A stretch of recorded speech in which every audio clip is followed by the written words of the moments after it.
जे आनेला प्रेमा धाना करुणा प्रचुर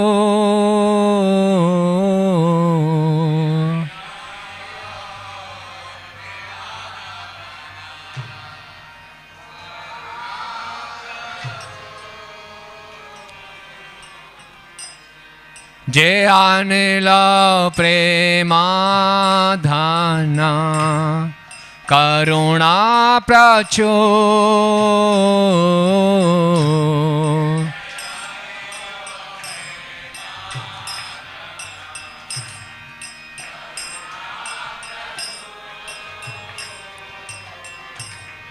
हे ना प्रभु कोथा गेला आचार्य ठाकुर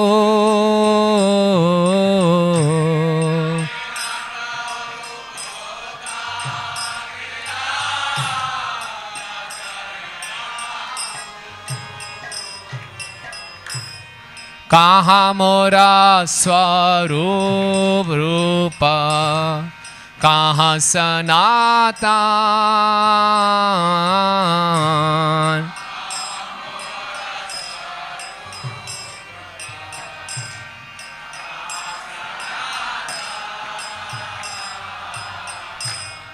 कहाँ दास रघुनाथ पतित पावन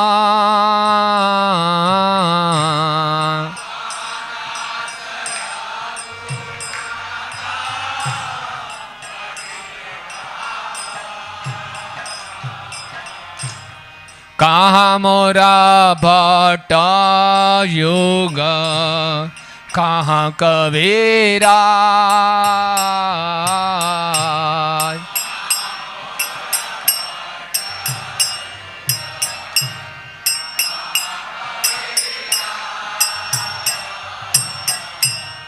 एका काले कोथा गेला गोरा नटरा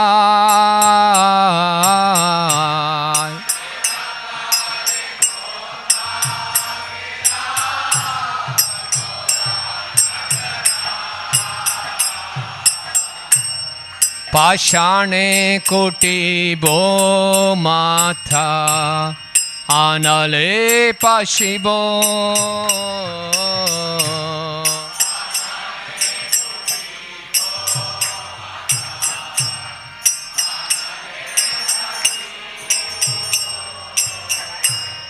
गौरांग गुणेरा निधे कोथा गेले पाव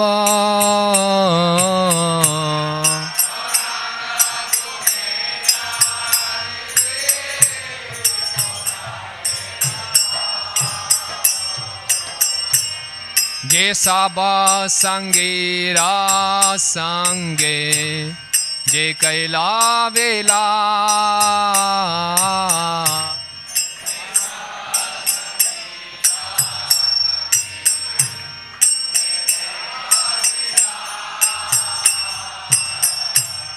से संग न पाया कांदे नरोत्तम दास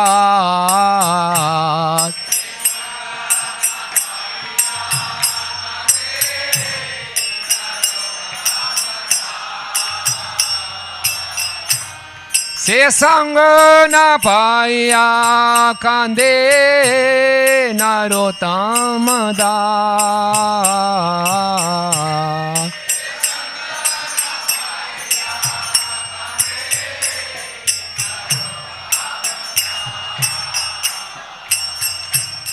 जे आनेला प्रेमा दाना करुणा प्रचुर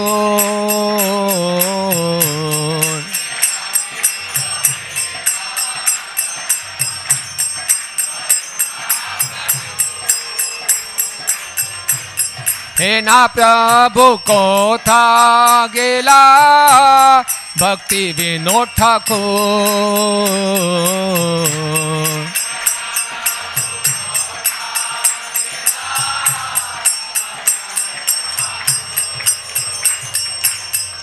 जय वैष्णव ठाकुर, वैष्णव ठाकुर, वैष्णव ठाकुर, आमी तोमार कुकुर।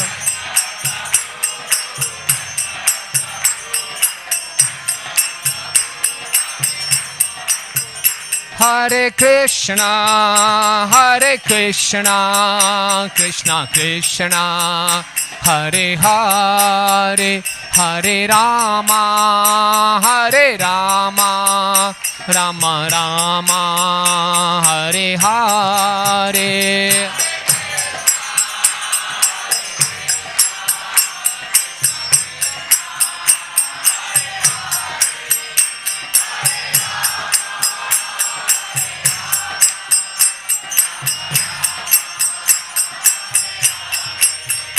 हरे कृष्णा कृष्णा कृष्णा हरे हरे, हरे राम राम राम हरे हरे।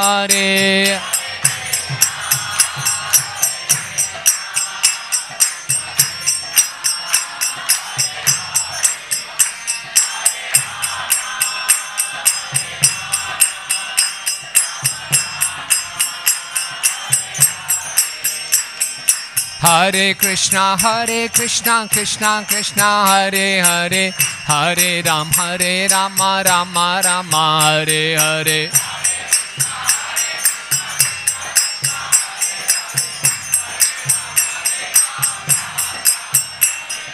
हरे कृष्णा कृष्णा कृष्णा हरे हरे, हरे राम राम राम हरे हरे।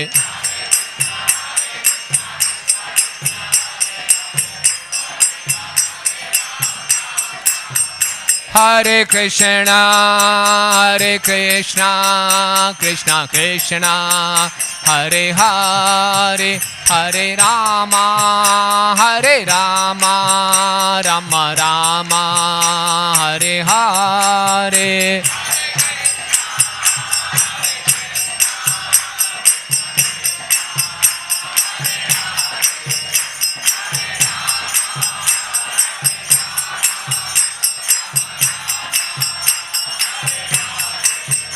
हरे कृष्णा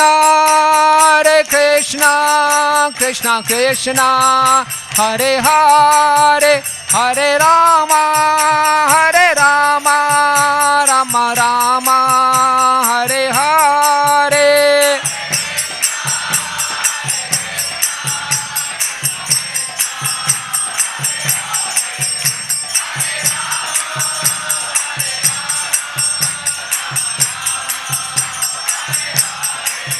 जय भक्ति विनोद ठाकुर, भक्ति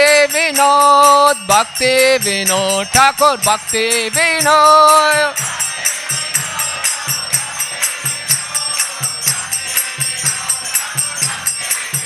जय प्रभुपदा श्रील प्रभुपदा।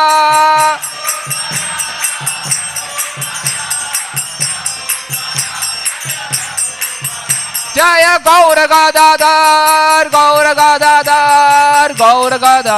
जय गौर गदाधर।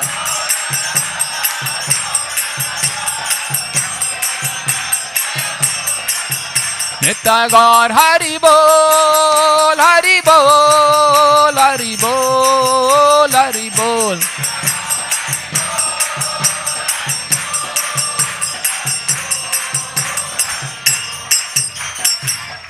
जय विष्णुपाद परमहंस प्रभु जी का आचार्य स्तोत्र Shri Srimad his divine grace ऐसे भक्ति वेदांत स्वामी श्रील प्रभुपाद की। इस्कॉन फाउंडर आचार्य जगत गुरु से द होल वर्ल्ड ऐसे भक्ति वेदांत स्वामी श्रील प्रभुपाद की। जय विष्णुपाद परमहंस प्रभु जी का आचार्य स्तोत्र Shri Srimad his divine grace Bhaktisiddhanta Shri Thakur महाराज प्रभुपाद की। अनंत कोटि वैष्णववृंद के नामाचार्य श्री हरिदास ठाकुर के प्रेम से कहो श्री कृष्ण चैतन्य प्रभु नित्यानंद श्री अद्वैत गदाधर शिवासादि गौर भक्त वृंद की। श्री श्री राधा राधिका रमन जी की। श्री श्री कृष्ण बलराम की। जगन्नाथ बलदेव सुभद्रा सुदर्शन जी की। श्री श्री गौर निताय की। विंध्य देवी तुलसी महारानी की। ग्रंथराज श्रीमद् भागवतम की।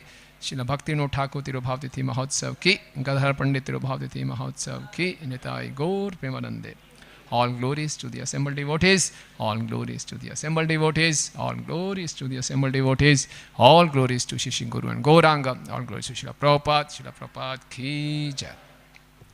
Om Ajnanatirmirandhasya Jnananjana Shalakaya Chakshurunmilitam Yena Tasmai Shri Guruve Namaha. Shri Chaitanya Manobhishtam Stapitam Yena Bhutale Swayam Rupa Kadamayyam Dadati Swapadantikam. Vandeham Shri Guru Shri Yuta Padakamalam Shri Gurun Vaishnavanshcha Shri Rupam Sagrajatam Sahagana Raghunathanvitam Tam Sajivam Sadvaitam Savadutam Parijana Sahitam Krishna Chaitanya Devam Shri Radha Krishna Padan Sahagana Lalita Shri Vishakhanvitanscha. He Krishna Karuna Sindhu Dinabandhu Jagatpate Gopesha Gopika Kanta Radha Kanta Namastute Tapta Kanchana Gaurangi Radhe Vrindavaneshwari Vrishabhanu Sute Devi Pranamami Hari Priye Vancha Kalpatarubhyascha Kripa Sindhu Bhayevacha Patitanam Pavanebhyo Vaishnavebhyo Namo Namah.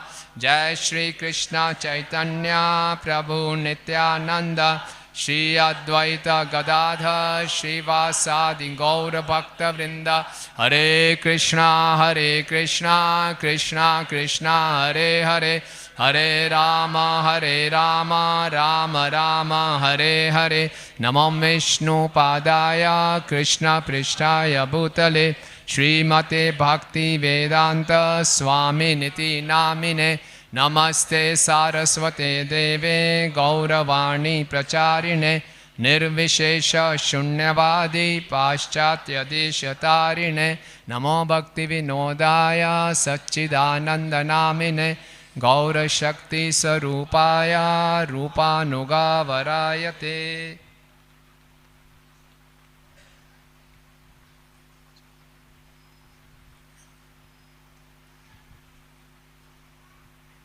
हरे कृष्णा। तो आप सब भक्तों का स्वागत है। आज बहुत ही विशेष उत्सव है।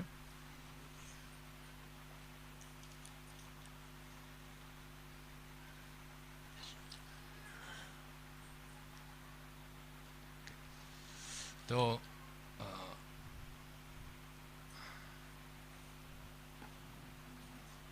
आज महान आचार्य भक्तिविनोद ठाकुर जी का तिरुभाव दिवस है और साथ ही साथ भगवान की अंतरंगा शक्ति जो चैतन्य महाप्रभु लीला में प्रकट हुई गदहर पंडित के रूप में, उनका भी तिरुभाव दिवस है।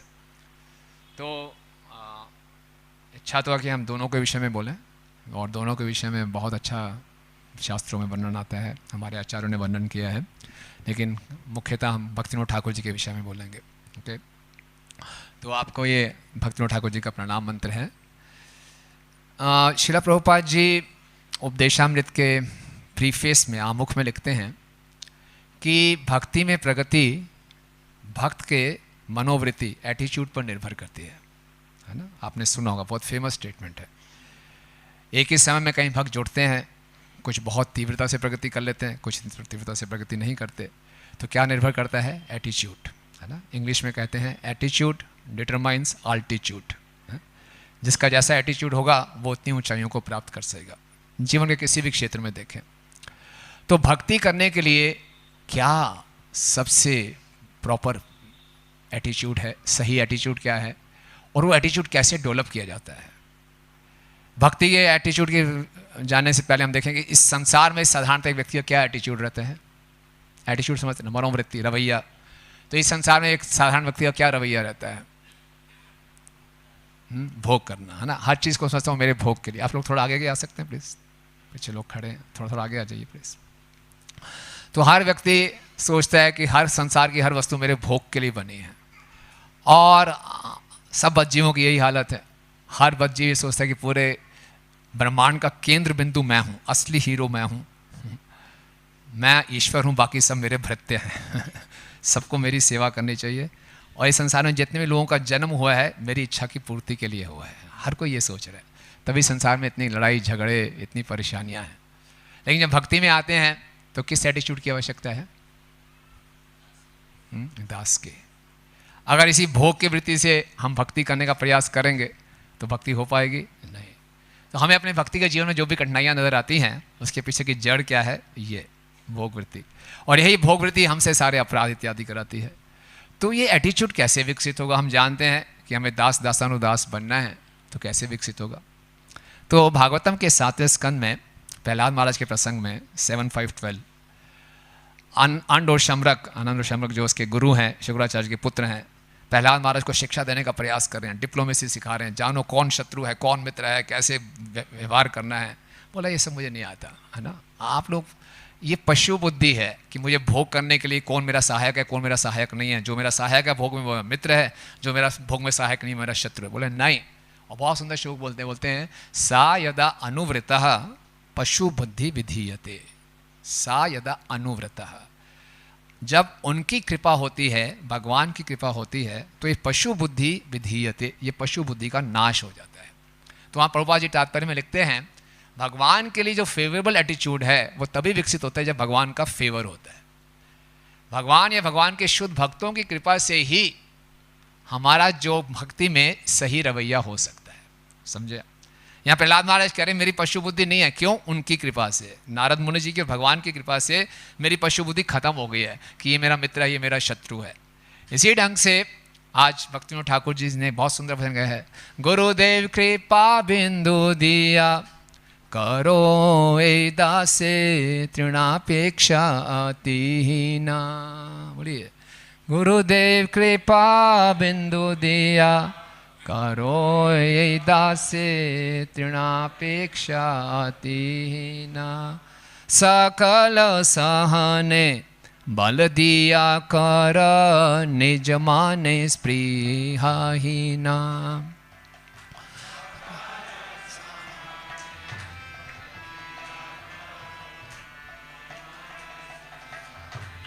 तो कह रहे हैं ये मेरा ऐसा रवैया विकसित हो जाए कि मैं सबको सम्मान दूं, सबको सहन कर सकूं, मान की इच्छा ना रखूं, तृण से भी अधिक नीच मानूं।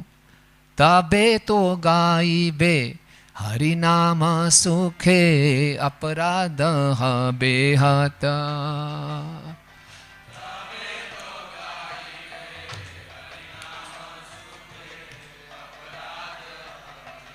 तभी तो मैं अपराध रहित होकर शुद्ध नाम का जप कर पाऊंगा। जब तक ये रवैया विकसित नहीं होगा मुझसे अपराध होंगे ही होंगे। तो कैसे ये रवैया, ये सही एटीट्यूड विकसित होगा? भक्तिविनोद ठाकुर जी की, वैष्णवों की कृपा से, है ना। तो बड़ा अच्छा दिन है आज, हम प्रार्थनाएं करें। और भक्तिविनोद ठाकुर जी हमारे महाजन हैं।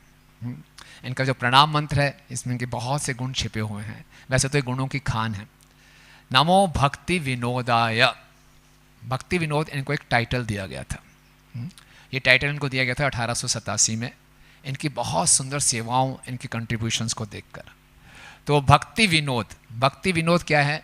जिसने इस ढंग से भक्ति की जिनको उनकी भक्ति से राधा राधिकरमन प्रसन्न हो गए, है ना। विनोद मतलब आनंद देना।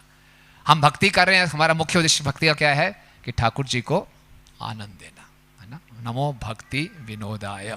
ओके, हम देखेंगे जो भक्तिविनोद ठाकुर जी का जीवन है, इनका नाम केदारनाथ था, बहुत ही अप्स एंड डाउन से भरा हुआ।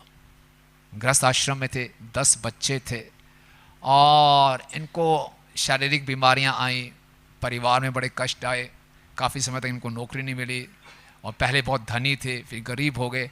हर तरह की समस्याएं, ये तो अपनी समस्या थी और पूरे वातावरण समस्याओं से भरा हुआ था। ब्रिटिश राज्य था और धर्म के नाम पे उल्टे सीधे काम हो रहे थे। उन सब के बीच में इन्होंने हमेशा अपनी भक्ति को किया। भक्ति सिद्धांत स्वामी ठाकुर महाराज जिनके पुत्र हैं, इनके जैव धर्म भक्तिविनोद ठाकुर ने एक पुस्तक लिखी, उसके इंट्रोडक्शन में लिख रहे हैं कि भक्तिविनोद ठाकुर में सारे 26 वैष्णव गुण थे, लेकिन सबसे मुख्य गुण जो निकल के आया कि वो बहुत हमेशा आतुर थे जीवन की हर परिस्थिति में कि मैं भक्ति में लगा रहूं, बिना एक क्षण भी व्यर्थ गवाए, है ना। क्या? जीवन की हर परिस्थिति में बहुत आतुर थे कि मैं भक्ति करता रहूं बिना एक क्षण व्यर्थ गवाए। क्योंकि ये उनकी सबसे स्ट्राइकिंग क्वालिटी थी। तो इस क्वालिटी से उन्होंने भगवान को प्रसन्न किया। हम देखेंगे और बहुत कुछ हमें शिक्षाएं मिलेंगी भक्ति विनोद ठाकुर जी के जीवन से। सो नमो भक्ति विनोदाय सच्चिदानंद नामिने। सच्चिदानंद भी उनको एक टाइटल मिला, ये मिला 1868 में, जब इन्होंने पहली बार चैतन्य चरितामृत पढ़ी और महाप्रभु से इतने प्रभावित हुए, इन्होंने कविता लिखी, चैतन्य लॉर्ड चैतन्य सच्चिदानंद प्रेम अलंकार। तो इतनी सुंदर कविता थी, इनका टाइटल ही सच्चिदानंद पड़ गया, है ना। नमो भक्ति विनोदाय सच्चिदानंद नामिने, उनको मैं नमस्कार करता हूँ। गौर शक्ति स्वरूपाय, गौर शक्ति के स्वरूप हैं। आज गौर शक्ति कौन है? गदाधर पंडित, उनका भी आज तिरुभाव दिवस है। तो ये संजोग नहीं है कि गदाधर पंडित के तिरुभाव दिवस के दिन ही भक्ति विनोद ठाकुर जी का तिरुभाव दिवस है। ये वरिष्ठ वैष्णव समझाते हैं, संजोग की बात नहीं है, क्योंकि भक्ति विनोद ठाकुर जी को भी गदाधर पंडित का एक रूप माना जाता है, उनका मैनिफेस्टेशन माना जाता है। ओके, जो कि भक्ति विनोद ठाकुर जी ने अपने भजन गीतावली में अपने स्वरूप को प्रकट किया है कि मैं राधा कृष्ण की लीला में कमल मंजरी हूँ। और ये कमल मंजरी की सेवा क्या है कि ये मैं सेना करती हैं जो ललिता सखी का कुंज है, सोनम सुखद कुंज, ललिता सखी के गोपियों में बहुत बड़ा व्यूथ है, ग्रुप है, और उन गोपियों की सहायता करती हैं मंजरियाँ। मंजरियाँ होती हैं जो कम उम्र की गोपियाँ होती हैं, तो उनमें सबसे प्रमुख है रूप मंजरी, और उनको सहायता करती हैं कमल मंजरी भक्ति विनोद ठाकुर जी। तो ये बोलते हैं कि मैं फिर उसी राधा रानी की सेवा में जुड़ती हूँ। तो क्या है? गौर शक्ति स्वरूपाय। दूसरा अर्थ ये है कि जब भक्ति विनोद ठाकुर जी प्रकट हुए थे, गौड़िया वैष्णव सिद्धांत लुप्त हो गया था। महाप्रभु के लुप्त होते ही, अप्रकट होते ही बहुत से अप सिद्धांत शुरू हो गए, बहुत से। और जैसे कल चर्चा कर रहे थे कि लोग कृष्ण को जानते नहीं थे, गौड़िया वैष्णव एक सेक्स रिलीजन के नाम से जाने लग गया था। बहुत से अप संप्रदाय आ गए थे, आउल बाउल, सखी बैकी, डारवेश, गौरांग नागरी, है ना। सखी बैकी में ऐसा होता है कि लोग, जो पुरुष लोग हैं, वो साड़ियाँ डालते हैं, चूड़ियाँ डालते हैं, लिपस्टिक लगाते हैं, श्रृंगार करते हैं, बोले हम सखी हैं, हम भगवान की सखियाँ हैं, है ना। और जैसे स्त्रियों को माहवारी आती है 1 महीने तक, वैसे भी वो माहवारी भी रखते हैं, हमारी माहवारी पीरियड चल रहा है अभी। झूठा, बोले ऐसे प्रैक्टिस करेंगे तो भगवान की लीला में सखी बन जाएंगे। हैं आजकल भी ऐसे हैं लोग। गौरांग नागरी, गौरांग नागरी में क्या कहते हैं कि गौरांग महाप्रभु हैं, रसिक शेखर हैं, और हम सब उनकी गोपियां हैं। गौरांग महाप्रभु ने कभी नहीं बोला कि मैं कृष्ण के भाव में भोगता हूँ, उन्होंने बोला मैं हमेशा दासानुदास हूँ, लेकिन वो बोलते हैं नहीं, कृष्ण भोगता है, हम सब उसकी सखियाँ हैं। ये एक बड़ा वो है डेविएशन। आउल बाउल, बाउल अच्छा शब्द है, बाउल मतलब अवधूत, लेकिन अवधूत वो है नहीं। अवधूत मतलब जो प्रकृति के 3 गुणों से परे हैं, जिन पे कोई नियम लागू नहीं होते, हमेशा भगवान के प्रेम में उन्मत्त रहते हैं, उनकी नकल मारना, आउल बाउल। इस प्रकार से अप संप्रदाय, ऐसी अप संप्रदाय फैल गई कि वैष्णव शब्द एक गाली बन गया। ऐसे में जो गौरांग महाप्रभु की शिक्षाओं का सूर्य समान क्लियर इंस्ट्रक्शंस थी, उनको इन सब अंप्रसदाय रूपी बादलों ने ढक दिया।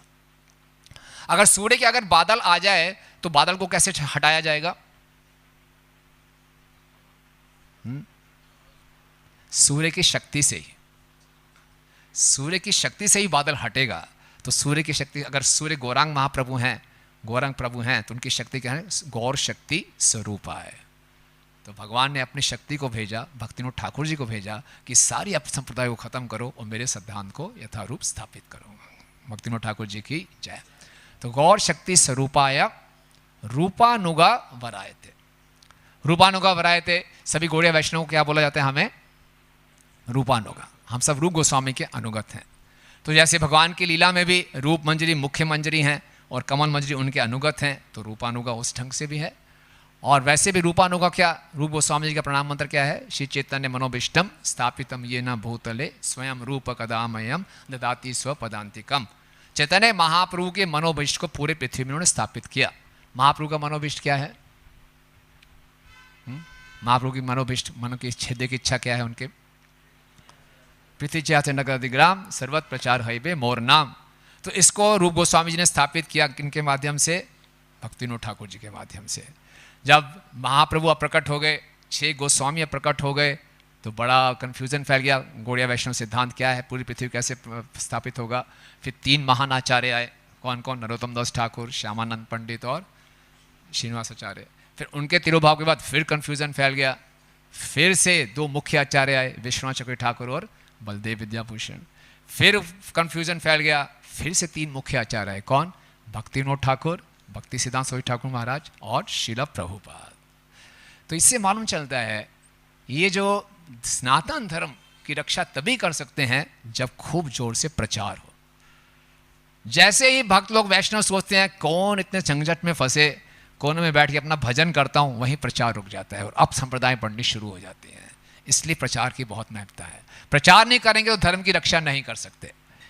तो भक्तिविनोद ठाकुर जी को प्रभुपाद जी कहते हैं originator of Krishna conscious movement, father of Krishna conscious movement. आज हमें जो भी प्राप्त है, गौर नाम, गौर धाम, गौर काम, सबको स्थापित किया भक्तिविनोद ठाकुर जी ने, है ना।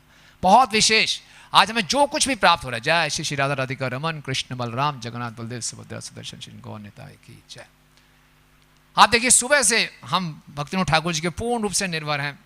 हमें अगर भागवतम क्लास देनी है तो पहले क्या गाते हैं, जय राधा माधव, उनका भजन है। संध्या काल में गौर आरती, भोग आरती भी भक्तिविनोद ठाकुर जी की, और जितने भी भजन हैं 100 से भी ज़्यादा भजन किताबें लिखी उन्होंने, इतने भजन लिखे। गौर धाम, नवदीप धाम को स्थापित किया, सही सिद्धांत को स्थापित किया। तो गौर काम, गौर की इच्छा, गौर नाम भगवान का नाम, गौर धाम को इन्होंने स्थापित किया, है ना। एक बार परम पूज्य ने भक्ति विज्ञान महाराज मायापुर में लेक्चर दे रहे थे, बोल रहे थे this international society was conceived bye Bhaktivinod Thakur, developed by भक्ति सिद्धांत, मेड बाय भक्ति सिद्धांत सरस्वती ठाकुर, डेवलप्ड बाय श्रील प्रभुपाद, फिर आगे बोले स्पॉइल्ड बाय ...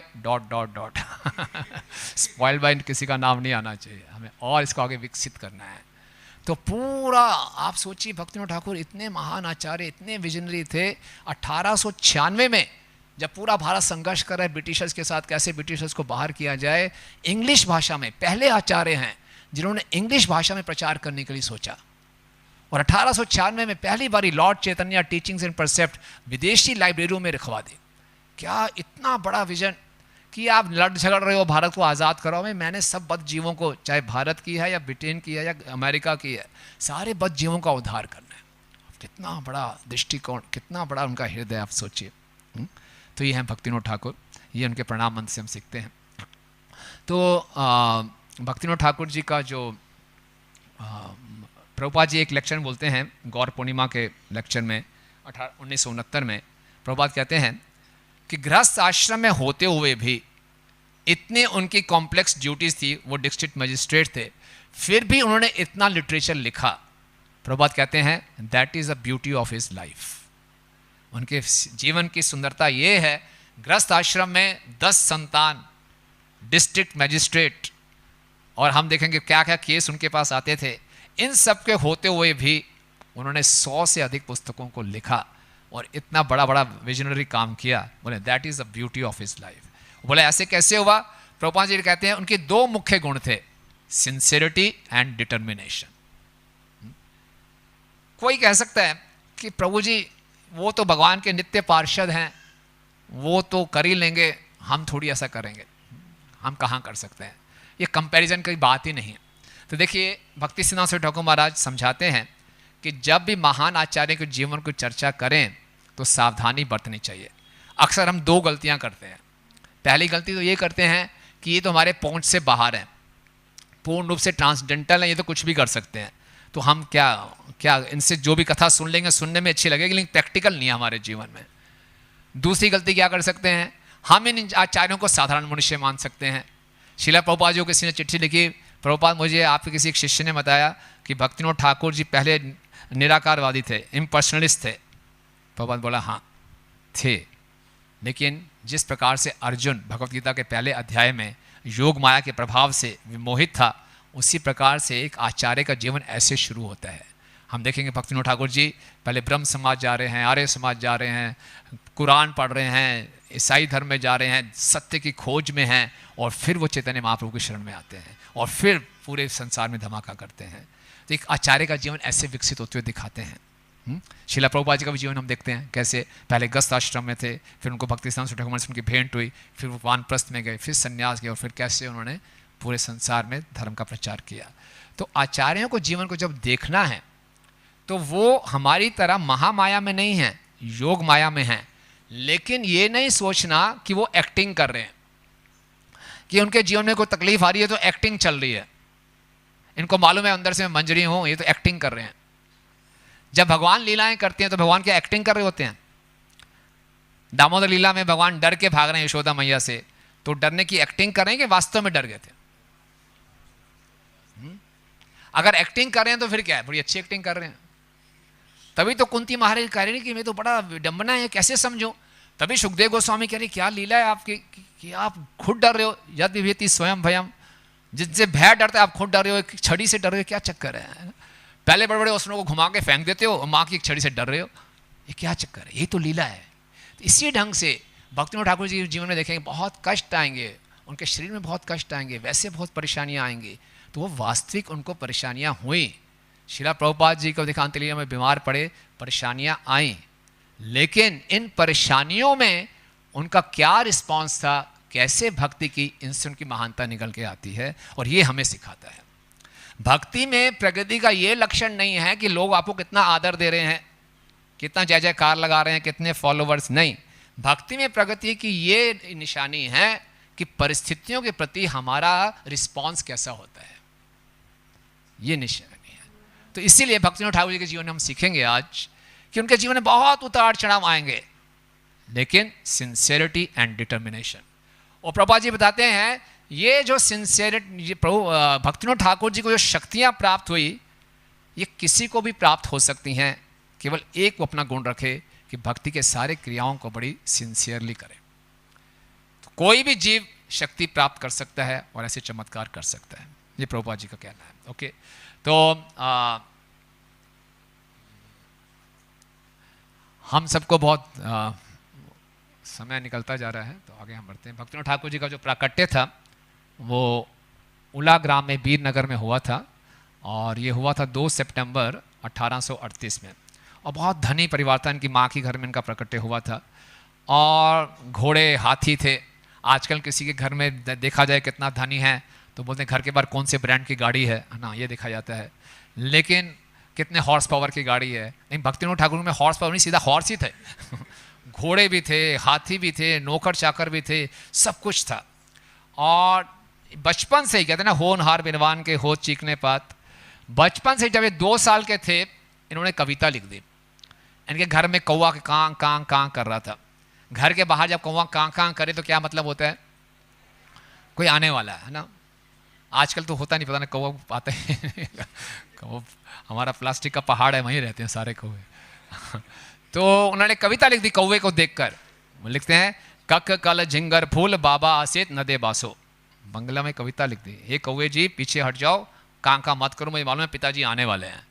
तो जब सुना कौवा उनकी भाषा समझ गया, पीछे हो गया, और 2 दिन के बाद उनके पिताजी वापस भी आ गए तो बचपन में 2 साल से कविता शुरू कर दी।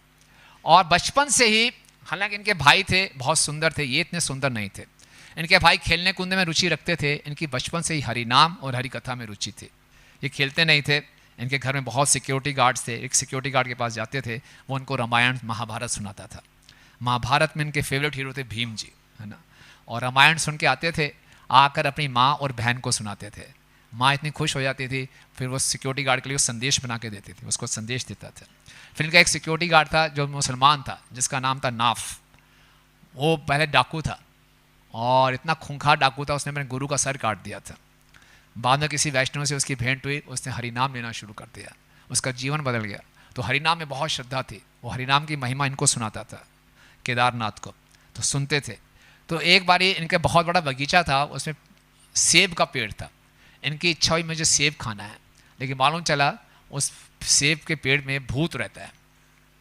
तो कैसे किया जाए, तो इनके मित्र की एक माँ थी जो कि भूतों को भगाती थी, उसके पास गए, मुझे सेब खाना नहीं, सेब के पेड़ में भूत है। बोले कोई चिंता मत करो, राम राम राम राम बोलते जाओ, भूत कुछ नहीं करेगा। बोले ठीक है, प्रैक्टिस करता हूँ। है ना। तो राम राम राम करते गली में घूमते थे, रात को अकेले निकल जाते थे कि राम का नाम ले रहा हूँ, डर तो नहीं लगेगा ना। पूरा गली में अंधेरे में राम राम राम राम कह रहे हैं, कोई डर नहीं लग रहा। जब पूरा कॉन्फिडेंस आ गया, रात के अंधेरे में बगीचे में घुस गए, है ना, पेड़ के ऊपर चढ़ गए, राम राम राम कहते हुए सेब तोड़ के लाए, राम राम राम, नीचे आए, भूत ने कुछ नहीं किया, बोले हाँ ये ठीक है। तब से इनका हरि नाम में बहुत विश्वास पड़ गया। तो जब ये 8 साल के थे तो बहुत इनके जीवन में परिवर्तन आया। इनके भाई की मृत्यु हो गई, इनके मामा की मृत्यु हो गई, धन चला गया, बहुत गरीब हो गए, तो बहुत परेशानियां इकट्ठी हो गई। और जब ये 11 साल के हुए तो घर वालों ने सोचा कि सारा दुर्भाग्य चल रहा है, तो दुर्भाग्य को सौभाग्य में बदलना है, तो कुछ किया जाए, है ना। क्या किया जाए कि घर में लक्ष्मी आ जाए।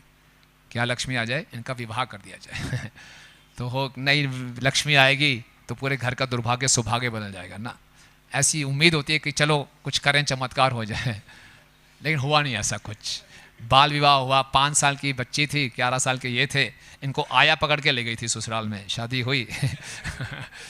लेकिन उसके बाद पहले चाइल्ड मैरिज होता था, और प्रभुपाद कहते हैं बहुत अच्छी प्रथा थी, इससे माइंड बड़ा संतुष्ट रहता था। लेकिन वो जो उनका चलता रहा, गरीबी चलती रही, परेशानियां चलती रही। जब ये 12 साल के हुए, इनके पिताजी की भी मृत्यु हो गई। तो इन्होंने इतनी मृत्यु देख ली अपने संबंधियों की कि ये बड़े सोचने लगे कि वास्तव में सत्य है क्या। और बहुत कविताएं तो लिख ही रहे थे। 13 साल की उम्र में ही इन्होंने सिकंदर और पोरस के ऊपर 13 वॉल्यूम्स की कविता लिख दी, और विक्रम और वेताल के ऊपर 25 वॉल्यूम की कविता लिख दी। कमाल है, 13 साल की उम्र में। तो एक इंग्लिश के, इनके मामा जी इनको कलकत्ता में ले गए थे, और वहाँ स्कूल में इंग्लिश पढ़ते थे, बड़ी अच्छी इंग्लिश भी सीख ली। तो इंग्लिश के एक प्रोफेसर थे इनके, डॉक्टर मिस्टर डेल, उन्होंने कविता देखी, बड़े इंप्रेस हुए। उन्होंने से एक प्रश्न पूछा, इन कविताओं से, सिकंदर और पोरस की कविता से, विक्रम और वेताल की कविता से जन साधारण का क्या लाभ हो रहा है? ये प्रश्न बड़ा महत्वपूर्ण लगा इनको। बोले बात तो सही है, इससे जन साधारण का क्या लाभ होगा, है ना। सिकंदर ने पोरस से की लड़ाई, तो मैं क्या करूं? इतिहास हम पढ़ते हैं, हो गया तो मैं क्या करूं, लड़ाई हो गई, खत्म हो गई, तो जन साधारण का क्या लाभ होगा? ये उनको बात बड़ी लगी कि मुझे कुछ ऐसा करना चाहिए, कुछ ऐसा लिखना चाहिए जिससे सबका लाभ हो। लेकिन सबका लाभ कैसा हो पता नहीं, परम सत्य क्या है इसकी खोज में है। तो अलग अलग जाके भटक रहे थे कि सत्य क्या है, मृत्यु क्या है, मृत्यु के बाद क्या होता है। तो एक कारपेंटर था जो दुर्गा पूजा में के लिए दुर्गा जी की मूर्ति बना रहा था, उससे पूछा क्या ये भगवान है? बोले नहीं, ये मूर्ति भगवान नहीं है। बोले फिर इसकी पूजा क्यों करते हैं? बोले जब इसका नेत्रों में पेंट करते हैं तो इसमें भगवान प्रवेश करते हैं। बोले ठीक है, जिस दिन पेंट करोगे बुलाना। पेंट किया, बोले मैंने देखा नहीं भगवान घुस रहे हैं। बोले नहीं, बोले जिस दिन स्थापना करेंगे तब घुसेंगे। बोले ठीक है, जब होगी तब बताना। फिर गए, बोले घुसे, बोले मुझे भी विश्वास नहीं है, पता नहीं क्या है। बच्चा पीछे ही पड़ गया। तो ऐसे खूब गए, इनको पता नहीं चल रहा था कि सत्य क्या है। फिर इन्होंने कुरान पढ़ी, बाइबल पढ़ी। बाइबल पढ़ी, इनको कुछ ठीक लगा कि कुछ परम सत्य है और उनसे हमने प्रार्थना करनी है, कुछ लगा ठीक। लेकिन अभी भी इनको संतुष्टि नहीं हो रही थी, और घर की स्थिति बहुत ख़राब होती जा रही थी। माँ थी, पत्नी थी, और पैसे थे नहीं। तो इनको 15 रुपये, छोटी छोटी नौकरी मिलती थी, 15 रुपये की जॉब मिली कहीं पे। एक चीनी का व्यापारी था, उसके यहाँ नौकरी करने लगे। तो वापस एक ग्राहक आया, उसने पैसे ज़्यादा दे दिए। इसने उसको बुला के, इन्होंने उनको बुला के पैसे वापस कर दिए, ज़्यादा पैसे। मालिक को मालूम चला, भैया तुम्हारे जैसे ब्राह्मण मुझे नहीं चाहिए, जाओ यहाँ से। निकाल दिया। तो भटक रहे थे इधर उधर, कहीं नौकरी नहीं मिल रही, बड़ी परेशानियाँ थी। लेकिन इन परेशानियों में भी वो लिखते जा रहे थे। और बीच में बीमार पड़ गए थे, तो इनके मामा जी इनको एक फ़कीर से मिलवाने लाए। उस फ़कीर का नाम था गोलोक खान। उसने झाड़ पूछ करके इनका बीमारी तो हटा दी, और 2 भविष्यवाणियाँ की कि बहुत जल्दी तुम्हारे गांव में बीमारी फैलेगी, सारा गांव ख़त्म हो जाएगा, और दूसरा बहुत समय के बाद तुम महान वैष्णव बनोगे। ये भविष्यवाणी की। चलता रहा ऐसे। जब ये लगभग 20 वर्ष के हुए तो इनके नाना जी बीमार पड़ गए। तो नाना जी ने इनको बुलाया अपने पास, 1858 की बात है। और इनके नाना जी बड़े विचित्र थे, सन्यासी वेश धारण करते थे, घर में रहते थे, बहुत बड़े योगी थे। तो जब गए तो बड़े हृष्टपुष्ट दिखाई दे रहे हैं, हंस खेल रहे हैं।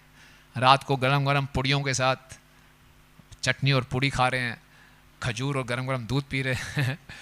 और ऐसे विचित्र व्यक्ति थे कि सांप के छेद में से कोबरा निकलता था, उसको निकाल के चप्पल से उसकी पिटाई करते थे। तो बोले नाना जी ये क्यों बुला रहा है मुझे, आप तो बिल्कुल ठीक हो। बोले बेटा देखता रहे अभी, है ना।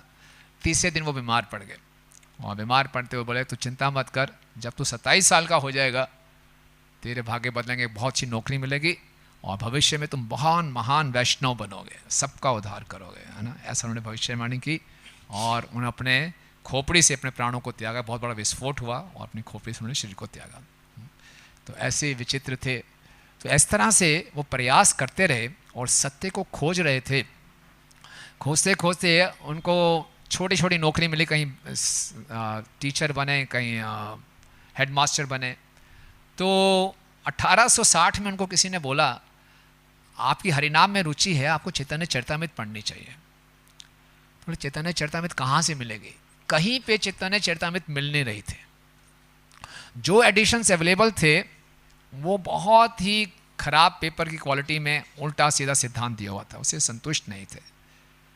तो इनको 8 वर्ष प्रतीक्षा करनी पड़ी चैतन्य चरितामृत के लिए, है ना। और आज हम सबके स्मार्टफोन में चैतन्य चरितामृत है। कितना हमारे आचार्यों ने संघर्ष किया, आप सोचिए, है ना।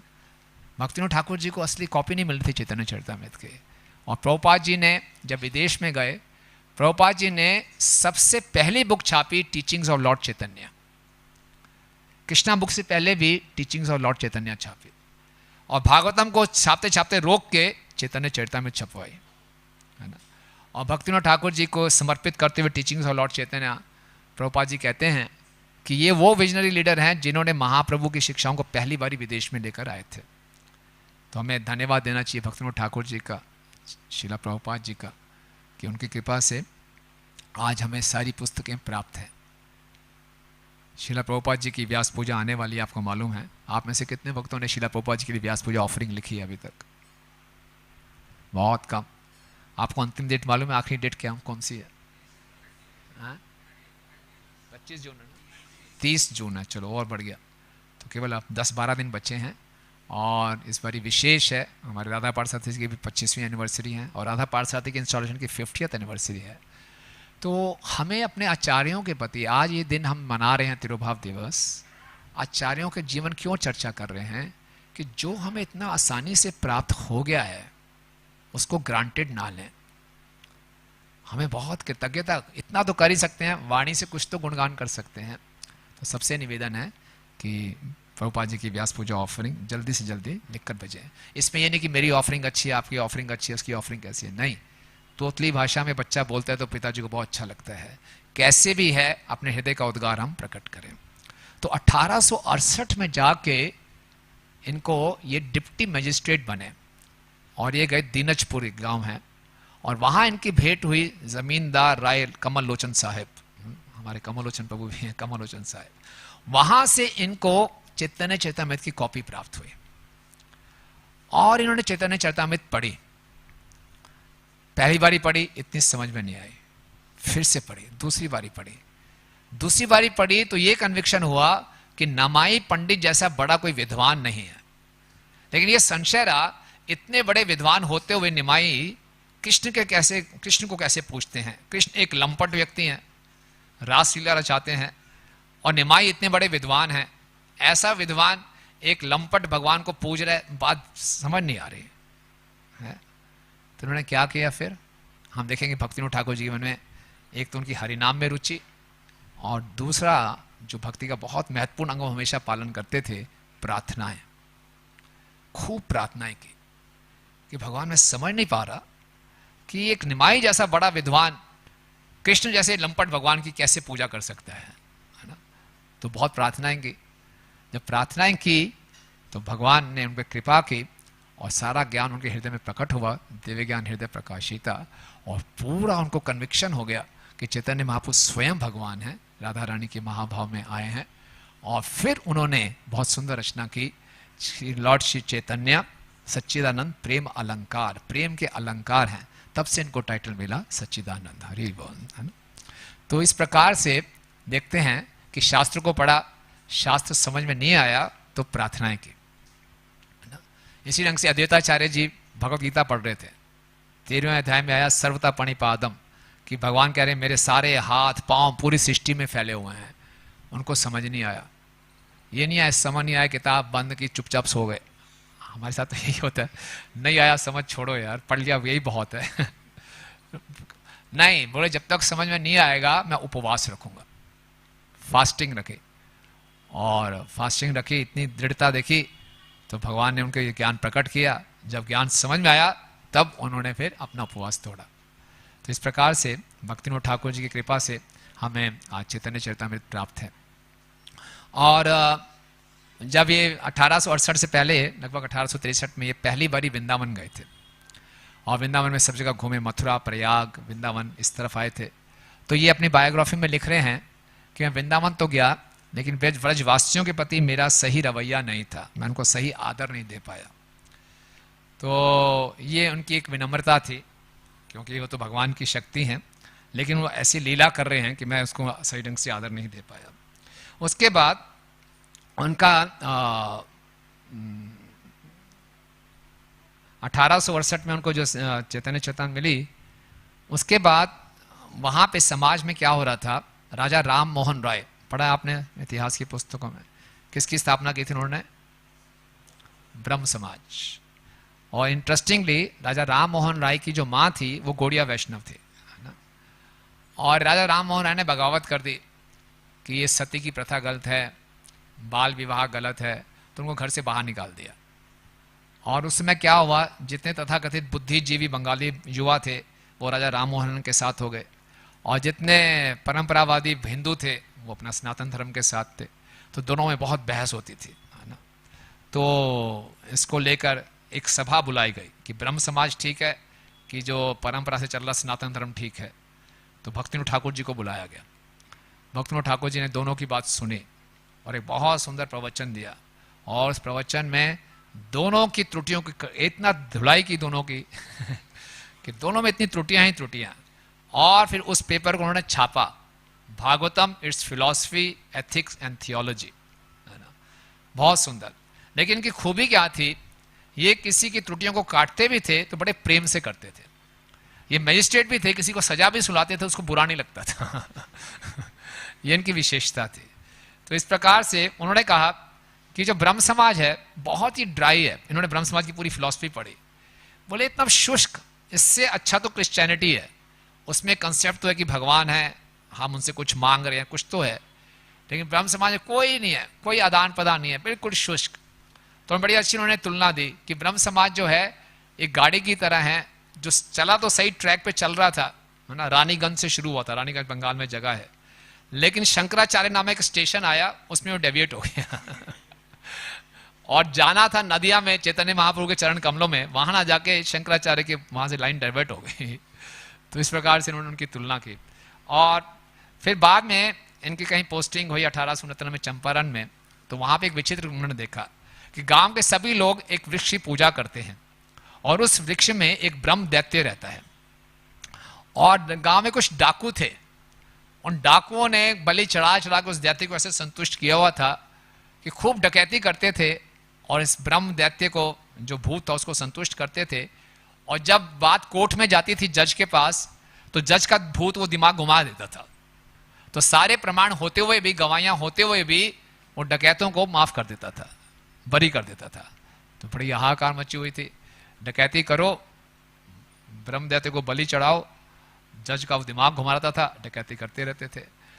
तो ये मालूम चला इनको, ये डिस्ट्रिक्ट मजिस्ट्रेट थे, क्या करें, इनके पास कंप्लेंट आई। तो इनके पास एक पंडित आया भिक्षा मांगने के लिए, बोले भिक्षा तब दूंगा इस पेड़ के नीचे 1 महीना बैठ के भागवतम का पाठ करोगे।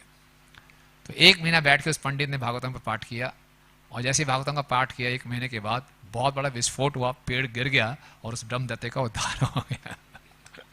नष्ट प्रायेषु भद्रेषु नित्यम भागवत सेवया, है ना। पूरा विश्वास था भागवतम पे। इसी ढंग से 1885 में एक बारी ये अपने पुत्रों के साथ बंगाल में महाप्रभु के तीर्थ लीला स्थलियों में घूमने गए। तो वहाँ रात को पहुंचे तो कुलिया ग्राम के बाहर एक मंदिर था, वहाँ रुक गए, और सुबह वापस आए, गांव में गांव वालों से मिले। तो गांव वाले आपने रात कहाँ बिताई, बोले बाहर मंदिर था वहाँ पे रुके। बोले वहाँ कैसे रुक गए, वहां तो बहुत बड़ा भ्रम राक्षस रहता है। संध्या होते ही वो पत्थर चट्टाने फेंकने शुरू कर देता है। तो आपको तंग नहीं किया? बोले तंग करने की कोशिश तो कर रहा था, लेकिन उसको सेट कर दिया हमने। बोले कैसे सेट किया? बोले मैंने जोर से बोला हरे कृष्णा कृष्णा कृष्णा हरे हरे, हरे राम राम राम। बोले हरे कृष्णा जोर से मैंने बोला, वो भाग गया। बोले ऐसे कैसे भाग गया? जब वो जीवित था वो खुद हरे कृष्णा करता था। तो हरे कृष्णा करता था तो भूत कैसे बना? और भूत बन के हरे कृष्णा से ही कैसे उसको राहत मिली? समझ नहीं आई बात। तो भक्तिनाथ ठाकुर ने बोला कि हो सकता है उसका जो हरे कृष्णा मंत्र होता हो खाली लिप डिप हो, खाली होठों से हिलाता हो, उसमें कोई स्पिरिचुअल सब्सटेंस ना हो। फिर उन्होंने पूछा क्या वो कुछ चरित्र कैसा था उसका? बोले चरित्र बड़ा खराब था, बहुत उल्टे सीधे कांड करता रहता था वो। तो बोले फिर हरि नाम लेता, लेकिन हरि नाम जरूर लेता था, लेकिन चरित्र बड़ा खराब था। तो बोले हाँ वो हरि नाम लेता होगा धन को, स्त्रियों को, रेपुटेशन इकट्ठा करने के लिए। तो ये जो हरि नाम नहीं है, ये केवल बाह्य अक्षर है, ये नाम अपराध है। उसका फल इसको क्या मिला? ये भूत बन गया। लेकिन जब किसी महान वैष्णव की मुख से हरि कथा हरि नाम सुनेगा तो उसका उद्धार होगा। तो गांव वाले ने बोला वो महान वैष्णव आप ही हैं कि आपके मुख से उन्होंने हरि नाम सुना और उसका उद्धार हो गया, है ना। तो ये उनका विश्वास था हरि नाम के ऊपर। तो बाद में इनकी पोस्टिंग जगन्नाथपुरी में हुई 1871 में, और वहां पे इन्होंने देखा हरिदास ठाकुर जी की समाधि देखी, और फिर इन्होंने बहुत सुंदर कविता लिखी, ही रीजन्स इन वो सेज द वैष्णव डाई। और फिर इन्होंने अपने सेवक को भेजा कि बंगाल से मेरा सामान लेकर आओ। लेकिन जहां ये पहले बंगाल में पोस्टेड थे वहां के ऑफिसर ने सामान रिलीज ही नहीं किया। वो नाराज था कि हमें छोड़कर क्यों गए। भक्तिनाथ ठाकुर जी इतने एफिशिएंट ऑफिसर थे कि ब्रिटिश ऑफिसर में आपस में लड़ाई होती थी कि हम इनको रिलीज नहीं करेंगे, ये इतना अच्छा काम करते हैं, है ना। ये इतने एफिशिएंट मजिस्ट्रेट थे, फटाफट केस निपटाते थे, है ना। जो सालों साल पेंडिंग केस होते थे फटाफट निपटा देते थे और बड़े प्रेम से निपटाते थे, है ना। क्यों?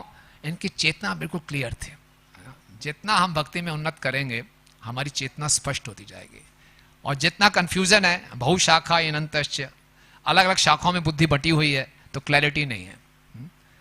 और साथ में ये बहुत सी शिक्षा दे रहे हैं जो विशेषकर ग्रस्त आश्रम में भक्त हैं कि हम अपने ऑफिस में जाते हैं, अपने बिजनेस में जाते हैं तो एक बहुत अच्छा उदाहरण स्थापित करना चाहिए।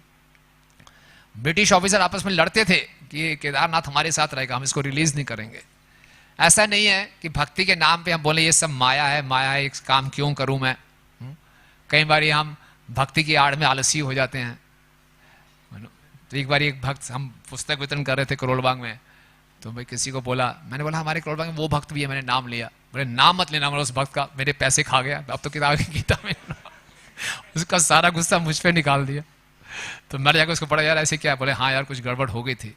भाई रेपुटेशन ठीक रखा करो, बहुत जरूरी है कि भक्तों की ऑफिस में, मार्केट में क्या रेपुटेशन है।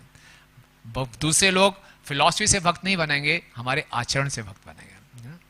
इस सब कैलाश मंदिर में हमारे एक भक्त हैं इस ग्रेस अजन्मा कृष्ण प्रभु, है ना, सॉफ्टवेयर इंजीनियर हैं। तो काफ़ी सालों से अपने सॉफ्टवेयर कंपनी में एक जो स्टार्टअप थी उस कंपनी को उन्होंने बहुत ग्रो करवाया, और उनकी भी खूब ग्रोथ हुई। हर साल उनको प्रमोशन सैलरी इंक्रीज होती जा रही है, इतना टॉप में पहुंच गए। तो एक बार उनके बॉस ने उनको बुलाया, बोले एक सारी प्रमोशंस यदि अब भी मैं आपके लिए कुछ करना चाहता हूँ, बताऊँ क्या करूँ, आपको मैं कैसे फेवर कर सकता हूँ। उन्होंने बोला मेरी खर्चा कुछ होता नहीं, जो उनका खर्चा मिलता था सब प्रचार में लगाते हुए मैं संतुष्ट हूँ। बोले फिर मैं कुछ करना चाहता हूँ। बोले ठीक है 10 दिन की छुट्टी एक्स्ट्रा कर दो धाम हम जाएंगे, हमसे घूम के आएंगे। तो कहने का अर्थ है कि भक्तों को अपने कार्य के क्षेत्र में भी बहुत ही ईमानदारी से और ऑनेस्टली और सिंसियरली सेवा करनी चाहिए, ताकि एक बाहर जो रेपुटेशन है वो मालूम चले कि जो भक्त है एक अलग से दिखना चाहिए। तो जो अंग्रेजी ऑफिसर थे वो आपस में इस जंग से झगड़ते थे कि भक्त केदारनाथ हमारे पास ही रहे। फिर 1871 में हम देखते हैं कि उन्होंने विष किशन का उद्धार किया, उस कथा को हम नहीं कहेंगे। एक बहुत उनका जो सुंदर गुण सुनने दिखने को मिलता है, 1872 एक साल में, एक ही साल में भक्तिनाथ ठाकुर जी ने संकल्प लिया और भागवतम के 12 स्कंद एक ही साल में पढ़ लिए, सारे वैष्णव आचार्यों की टीकाओं के साथ। अब सोचिए डिस्ट्रिक्ट मजिस्ट्रेट हैं, इतने कॉम्प्लेक्स केस आते थे, विष किशन का केस आ रहा है, ब्रह्मदैत्य का केस आ रहा है, और जगन्नाथपुरी का जो राजा था वो करप्ट था, ये केस आया कि जो भी चढ़ावा चलता था वो खा जाता था। तो उसके ऊपर भी उन्होंने बोला इसको कैद करना है। राजा को मालूम चला कि मुझे कैद करने आ रहा है। राजा ने 27 दिन का यज्ञ शुरू किया कि 27वें दिन इसकी मृत्यु हो जाए। यज्ञ करता रहा, लेकिन 27वें दिन भक्तिविनोद ठाकुर को कुछ नहीं हुआ, उनके पुत्र की मृत्यु हो गई। राजा समझ गया मैंने बहुत बड़ा अपराध किया, माफ़ी मांगते हुए उनके चरणों में गिरा, इन्होंने उनको माफ़ कर दिया। तो ऐसे कॉम्प्लिकेटेड केसेस के बीच में, इतनी कॉम्प्लेक्स ड्यूटीज के बीच में एक ही साल में 12 स्कंद पढ़ लिए सारे आचार्यों के टीकाओं के साथ। और यही नहीं, जीव गोस्वामी के 6 संदर्भ भी पढ़ लिए। तो ये है, यही प्रभुपाद जी कहते हैं कि ये उनकी ब्यूटी थी। पढ़ते भी थे, लिखते भी थे। तो जब मैंने ये पढ़ा, ये सब डिटेल्स दी हुई हैं, रूप विलास प्रभु की पुस्तक है सप्तम गोस्वामी में, है ना। तो हमारे पास तो हजारों बहाने हैं ना पढ़ने के, है ना। कितने ही बहाने हैं कि समय नहीं है, समय नहीं है, समय नहीं है। बुरा माने आप में से कितने भक्त ऐसे हैं जो प्रतिदिन प्रभुपाद की पुस्तकों को पढ़ते हैं? बहुत कम है, और पढ़ना चाहिए हमें। तो नहीं पढ़ पाते, रुचि नहीं है या टाइम नहीं है, कहीं बहाने हैं। लेकिन भक्तिविनोद ठाकुर जी हमें सिखा रहे हैं कि एक साधक के लिए स्वाध्याय करना बहुत आवश्यक है। ये जो स्वाध्याय है, इससे जो शास्त्र हैं ये एक दर्पण का कार्य करते हैं। आज भक्ति के जीवन में हमारी समस्याएं क्या हैं? सिद्धांत की कमी है ना। भक्ति विकास महाराज ने बहुत अच्छी बात लिखी। भक्ति विकास कहते हैं, भक्ति विकास महाराज जी कहते हैं, अगर हम भक्ति वेदांत को पढ़ेंगे तो भक्ति सिद्धांत समझेंगे, भक्ति सिद्धांत को समझेंगे तो भक्ति विनोद को जानेंगे। समझे? भक्ति वेदांत तात्पर्यों को पढ़ेंगे तो भक्ति का सिद्धांत स्पष्ट होगा, भक्ति का सिद्धांत स्पष्ट होगा तो भक्ति विनोद, भगवान को हम आनंद दे पाएंगे अपनी भक्ति से। आज लोग इधर उधर क्यों भटक रहे हैं? प्रभुपाद की पुस्तकों को नहीं पढ़ते, सिद्धांत स्पष्ट नहीं है, इसीलिए शॉर्टकट मानना चाहते हैं भक्ति में। कोई भी व्यक्ति आ जाए, क्योंकि भक्तिविनोद ठाकुर के समय भी अपसंप्रदाय हैं, आज के वर्तमान समय भी अपसंप्रदाय और बढ़ गई है। ऐसी अपसंप्रदाय जिनका नाम भी नहीं है, पता नहीं मिक्सचर है उल्टा सीधा, और किसी को भी पकड़ के बोल देंगे हम आपको राधा रानी के दर्शन करा रहे हैं, हम आपको मंजरी बना देंगे। बड़ा सुनना अच्छा लगता है। पुस्तकें पढ़ी नहीं, सिद्धांत स्पष्ट है नहीं कि कैसे हम भगवान के पार्षद बन सकते। एक पूरा प्रोसेस है, वैज्ञानिक प्रोसेस, उसकी विधि का पालन करना। तो भक्तिविनोद ठाकुर जी इतने व्यस्त होते हुए भी 12 स्कंद एक ही साल में और 6 संदर्भ पढ़ लिए। अभी हमारे यहाँ पे इसके सचिपति प्रभु आते हैं नजफगढ़ से, जानते हैं आप लोग उनको? सचिपति प्रभु। तो उनसे पूछ रहा था, उनको लगभग 20-22 साल हो गए दीक्षा लिए हुए। बोले जब से मैंने दीक्षा ली है, एक दिन में मैंने मिस नहीं किया कि मैंने प्रभुपाद की पुस्तकों को ना पढ़ा हो, और ज़्यादा नहीं पढ़ता, केवल 45 मिनट पढ़ता हूँ। और कुछ नहीं, टारगेट रखा है 12 पेज पढ़ने हैं मैंने, और कुछ नोट्स बनाने हैं। इतनी रेगुलेटरी करते हुए मैंने कम से कम 3 बारी भागवतम पढ़ ली है और 3 बारी चैतन्य चरितामृत पढ़ चुका हूँ, है ना। केवल कंसिस्टेंसी से 45 मिनट क्या है रोज का, कुछ भी नहीं है।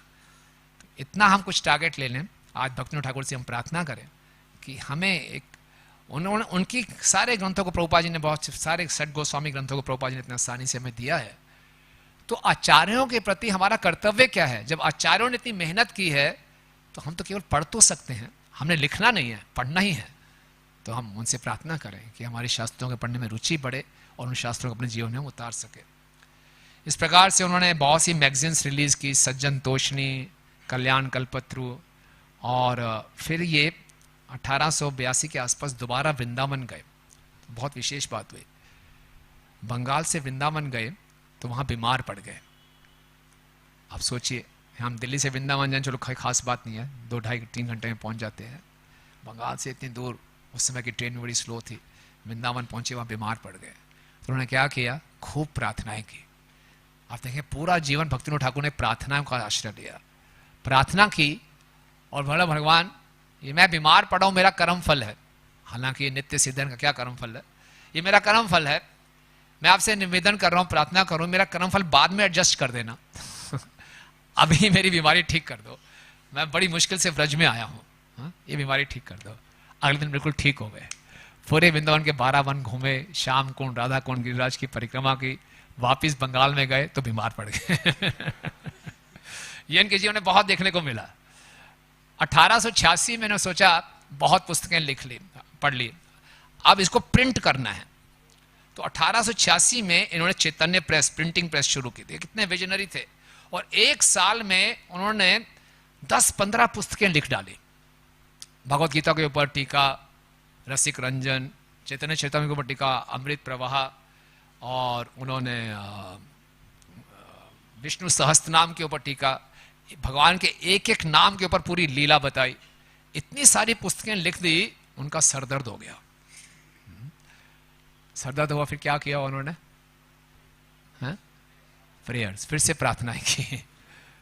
किसको प्रार्थनाएं की? इस बारी जीव गोस्वामी जी को प्रार्थनाएं की कि मैंने तो कुछ भी नहीं लिखा, आपने तो 4 लाख श्लोक लिखे थे, मैंने तो बहुत छोटी छोटी पुस्तकें लिखी हैं।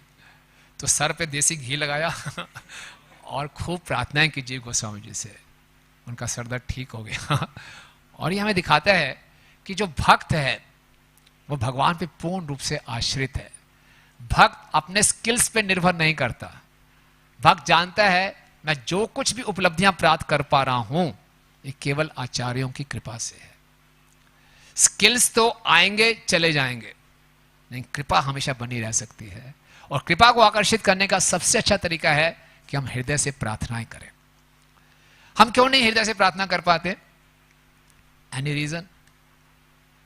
बड़ा आसान तरीका है। भगवान से प्रार्थना करनी है, भगवान देने को तैयार है। भगवान की कोई किल्लत तो है नहीं, करुणा के सागर है, यानी भैया करुणा खत्म हो गई, आउट ऑफ स्टॉक है, कल आना, बहुत लंबी लाइन है, देख लीजिए इतने लोग हैं, सबको करुणा बांटनी है। करुणा के सागर हैं, अथाह करुणा ही करना, बांटने को तैयार है भगवान। हमारे परम पूजनीय भक्ति माधुरी गोविंद साईं महाराज कहा करते थे कि भगवान का, कृष्ण राधा राधिका रमन का नेचर है आशीर्वाद देना, इनका स्वभाव है। किसी का स्वभाव होता है गाली देना, इनका स्वभाव है कृपा बांटना। तो हमने केवल हाथ आगे करने, कृपा मिल जाएगी। तो क्यों नहीं हम कृपा मांगते भगवान से? इतना आसान है, कृपा मांगो सब ठीक हो जाएगा, क्यों नहीं मांगते? सोचा कभी? विश्वास, अच्छा, और हाँ, हमें अपने बाजू बल पे ज्यादा विश्वास है।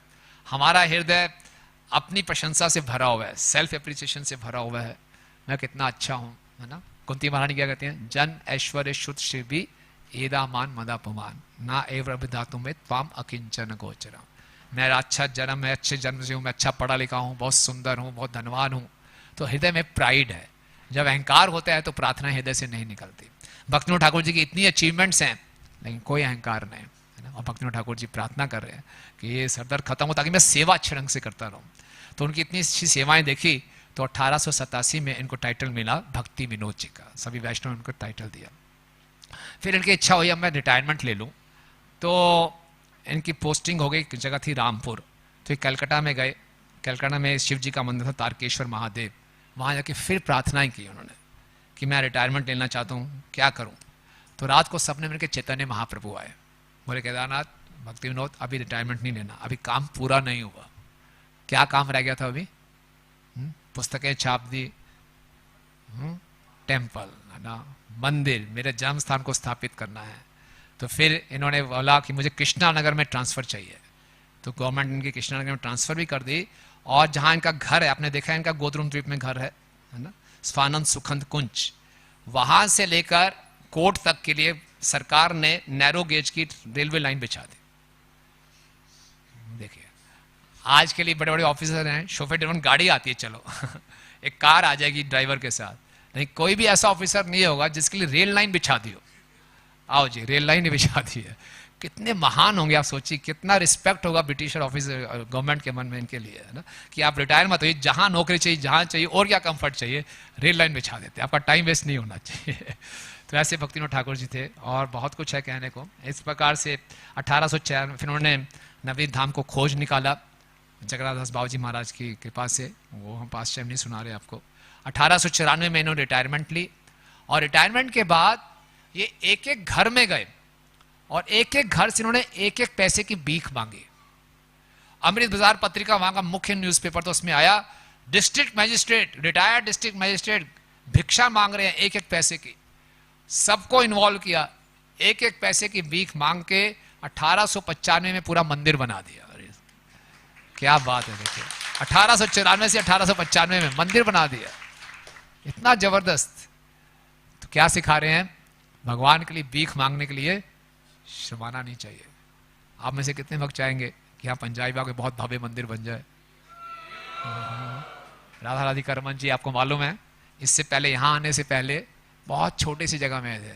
आप में से कितने लोग थे पुराने 63 नंबर रोड पे जो मंदिर था, है ना, गैरेज के अंदर थे, गैरेज के अंदर, है ना, और बड़ी परेशानियां होती थी आसपास, पार्किंग की प्रॉब्लम, लड़ाई झगड़े होते रहते थे। हम लोग कोर्ट केस हार गए, 3 महीने के अंदर हमें 3 करोड़ रुपये इकट्ठा करना था और ये जगह मिल गई।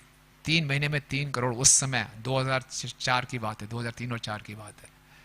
लेकिन राधिका रमन जी के प्लान थे, कोई कह सकता है भगवान के भक्त होते, कोर्ट केस हार गए। हाँ, कोर्ट केस हार गए कि भगवान को यहाँ आना था। फिर यहाँ पे आ गए भगवान, 2005 में आए, चल रहा था, जगह कम पड़ रही थी, भक्त प्रचार बढ़ता जा रहा था और भक्तों को तकलीफ हो रही है ना। रोहिणी में एक सुंदर मंदिर आ गया, उसके लिए आप लोगों ने बहुत योगदान दिया। रोहिणी का मंदिर भी खुलने वाला है इसी साल में, शायद अक्टूबर के मास में खुल जाएगा आप सबके सहयोग से, और फिर इस मंदिर का निर्माण भी होना है। तो मंदिर के निर्माण के लिए अगर भिक्षा मांगनी पड़े तो शर्माना चाहिए क्या? पूरे उत्साह से भक्तिविनोद ठाकुर जी सिखा रहे हैं। तो बड़ा सुंदर मंदिर बनाया और पूरा एस्टेब्लिश किया कि भगवान का जन्म गंगा तट के पूर्वी किनारे पे हुआ है, पश्चिमी पे नहीं। ऐसे बहुत से सहिजा ग्रुप हैं जो बोलते हैं कि भगवान का प्राकट्य पश्चिमी किनारे पे हुआ था, पश्चिमी पे नहीं, पूर्वी किनारे पे हुआ था। शास्त्रों के अनुसार, गवर्नमेंट का जो मैप था उसके अनुसार, और जगन्नाथ बाबा जी महाराज ने भी इसकी पुष्टि की थी। तो जब ये कृष्णा नगर में इनकी पोस्टिंग हुई थी, भगवान इनके सपने में आए थे, और जब ये कृष्णा नगर जाने लगे तो इनको मलेरिया हो गया था। 45 दिन तक ये कुछ खा पी नहीं रहे थे, केवल दूध पी रहे थे और बहुत कमजोर हो गए थे। फिर उन्होंने क्या किया? प्रार्थनाएं की। ये दिखा रहे हैं भक्तिविनोद ठाकुर जी, उनके जीवन में इतनी समस्याएं आई। बोले कोई कह सकता है भगवान सपने में आए, आके आदेश दे रहे हैं, अब भगवान को मेरा शरीर ठीक रखना चाहिए ना, मैं तो रिटायरमेंट ले रहा था, सपने में आके नया ऑर्डर दे दिया जी, चलो जी मेरे धाम की भी स्थापना करो, वो बीमार करवा दिया फिर मुझे। भगवान की इच्छा के बिना कुछ होता है? मच्छर ने भी काटा तो भगवान की इच्छा से ही काटा होगा। मच्छर के में परमात्मा बैठे, हम लोग काटो इनको, मलेरिया करवाओ, और उनको कमजोर भी कर दिया। तो भक्ति करते हैं हम तो थोड़ी सी तकलीफें आती है तो ये नहीं सोचना चाहिए मैं क्यों बीमार पड़ा, मेरे साथ ऐसा क्यों हुआ। हर हालत में क्या सोचना है, ये भगवान की कृपा है, और प्रार्थना करते रहो। तो इस प्रकार से 1894 में रिटायर हुए, 1895 में इन्होंने मंदिर बना दिया, और फिर रिटायरमेंट के बाद सुरभि कुंज में इन्होंने प्रचार शुरू किया। 500 से ज्यादा नामहट खोले, और एक एक नामहट प्रोग्राम में हजारों भक्त आते थे, और जितने नामहट के लीडर्स थे उनको ट्रेन किया कैसे प्रचार करना है। जो आजकल हम भक्ति भिक्षा कार्यक्रम चला रहे हैं, हरे कृष्ण हरे कृष्ण, जो हमारे भक्ति भिक्षा कार्यक्रम चलते हैं, ये सारी की सारी जो सोच थी भक्तिविनोद ठाकुर जी की थी। प्रभुपाद कहते हैं प्रचार कैसे बढ़ेगा? Intelligence and organization. बहुत ऑर्गेनाइज थे, और उन्होंने एक बहुत सुंदर पुस्तक लिखी जिसमें तुलना की गई है गोद्रुम कल्पत्रु। उसमें क्या कर रहे हैं कि ये नाम हट है, नाम का बाजार है। ओके, इस नाम के बाजार में इसकी करेंसी क्या है?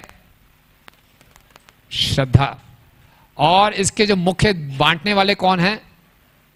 नित्यानंद प्रभु। और इसका स्टोर हाउस क्या है? श्रीमद् भागवतम। और भक्तिविनोद ठाकुर उस बाजार में क्या है? झाड़ू मारने वाले, स्वीपर। तो अपनी तुलना स्वीपर से क्यों की? तो परम पूज्य जयप्रकाश स्वामी महाराज टीका दे रहे हैं इसमें। जो स्वीपर होता है, झाड़ू लगा रहा है, तो पूरे बाजार में अलग अलग दुकानों में अखबार आती है, अखबार को लोग फेंक देते हैं, तो स्वीपर को सारी खबरें मालूम होती हैं कि क्या चल रहा है। तो पूरे नामहट में कौन कितना प्रचार कर रहा है, सारी खबर इनके पास रहती थी, सब इनको रिपोर्ट करते थे। 500 नामहट थे, सारा रिपोर्टिंग सिस्टम था, ऑर्गेनाइज था। तो इस ढंग से इन्होंने किया। और 1896 में इन्होंने life and परसेप्ट्स of Chaitanya Mahaprabhu लिख के विदेशी लाइब्रेरियों में भिजवाई। और प्रभुपाद जी के एक लेक्चर में बोल रहे हैं इट वॉज बाई कॉन्सिडेंस कि 1896 में एक और घटना घटी थी। क्या? प्रभुपाद जी प्रकट हुए थे। प्रभुपाद कहते हैं शायद मेरा उनके कोई संबंध था, उन्हीं के पुत्र से मैंने दीक्षा ली, है ना, और वास्तव में संबंध था। और 1901 में उन्होंने एक बहुत सुंदर रचना की। पूरे श्रीमद् भागवतम को 18,000 श्लोकों को सिस्टमेटिक तरीके से संबंध, अभिधेय और प्रयोजन के हिसाब से उसको लिखा। इसको बोला श्रीमद् भागवतम अर्क अर्चमाला। तो किसी ने पूछा उनसे, आपको ये किसने प्रेरणा दी, इतना साइंटिफिक तरीके से 18,000 श्लोकों को विभाजन किया, संबंध के कौन से श्लोक हैं, अभिधेय के कौन से हैं, प्रयोजन के कौन से हैं? क्या कहा उन्होंने? मैंने प्रार्थनाएं की और मुझे प्रेरणा मिली स्वरूप दामोदर जी से, उन्होंने मुझे प्रेरणा दी, इस ढंग से मैं कर पाया।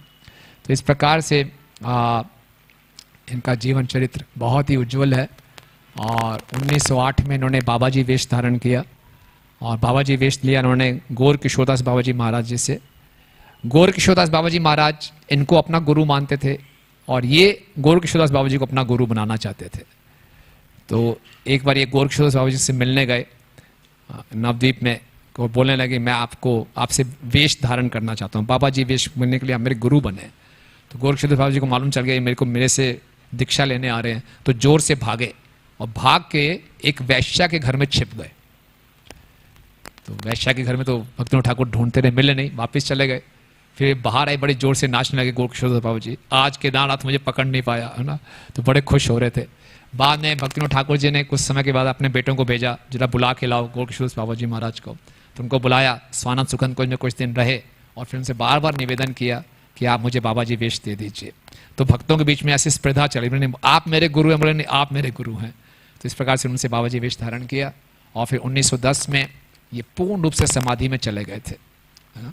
और 1910 से लेकर 1914 4 वर्ष ये समाधि में रहे और फिर 1914 में आज ही के दिन, अमावस्या के दिन, जिस दिन गदाधर पंडित जी का तिरुभाव हुआ, उस दिन इनका तिरुभाव हुआ मध्याह्न के समय। और बताते हैं आचार्यगण मध्याह्न के समय क्यों, कि मध्याह्न के समय राधा कुंड के तट पे जो ललिता सखी का कुंज है उसी का नाम है स्वानंद सुखंद कुंज, जहाँ इनकी नित्य सेवा है। वहाँ मध्याह्न लीला चल रही होती है, भगवान की लीला अष्टप्रहरीय लीला होती है। तो मध्याह्न लीला चल रही होती है राधा कुंड में, वहाँ भाग लेने के लिए भक्तिविनोद ठाकुर जी अपनी नित्य लीला में प्रवेश करते हैं। ठीक है, तो भक्तिविनोद ठाकुर जी का जीवन में बहुत सुंदर है। अभी उनका जो शेड्यूल तो आपने सुना ही होगा कि मुश्किल से दिन में 3 घंटे विश्राम करते थे वो, 3 घंटे निद्रा लेते थे, लेखन कार्य 8.5 घंटे, जप और अध्ययन 4.5 घंटे और ऑफिस का कार्य 6 घंटे। ये उनका शेड्यूल होता था, 3 घंटे से ज़्यादा नहीं सोते थे। और वो जानते थे कि मनुष्य जीवन कितना दुर्लभ है, अव्यर्थ कालत्वम, 1 सेकंड व्यर्थ नहीं गंवाते थे। और बहुत सुंदर शिक्षाएं दी उन्होंने हमें कि हमें कैसे